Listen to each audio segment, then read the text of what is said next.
In today's video, I'm going to teach you how to add a timer and proctor function to your online test using Google Forms. This can help you manage your assessments more effectively, ensuring that test conditions remain fair and consistent for all students. So let's dive right in. First, you'll want to begin by opening Google Drive. Your Google Drive is your central hub for storing all sorts of documents, including forms you might need for creating an online test.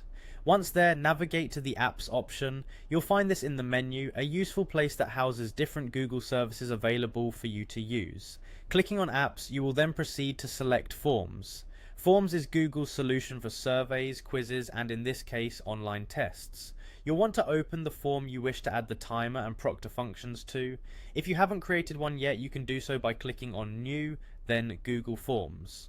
Once you've got your form open, look for the top of the page where you'll find the More icon, which appears as 3 vertical dots. Go ahead and click on it. From there, you'll see an option for Get Add-ons. This function allows you to integrate additional tools into your Google Forms, including the all-important timer and proctor. After clicking on Get Add-ons, a window will appear with a search bar.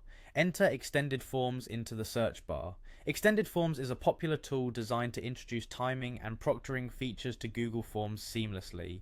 Select Extended Forms from the search results and then click Install. Once installed, make sure to close the add-on menu and return to your form. You'll now discover a new icon resembling a puzzle piece labeled as Add-ons. Click on this icon and then find Extended Forms in the list that appears. Sometimes it might take a moment to load, so if it doesn't pop up instantly, just give it a second and click on it again if necessary. Once it's ready, you'll find an option labeled Configure. Clicking on Configure will allow the add-ons you've just installed to appear on the right side of your screen.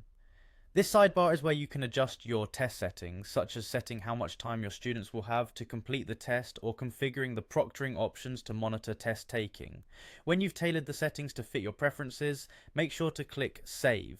The last thing you want is to carefully adjust your settings only to have them not saved. Once done, click on the Preview button. This will redirect you to a new page, offering you a chance to see the new test setup in action.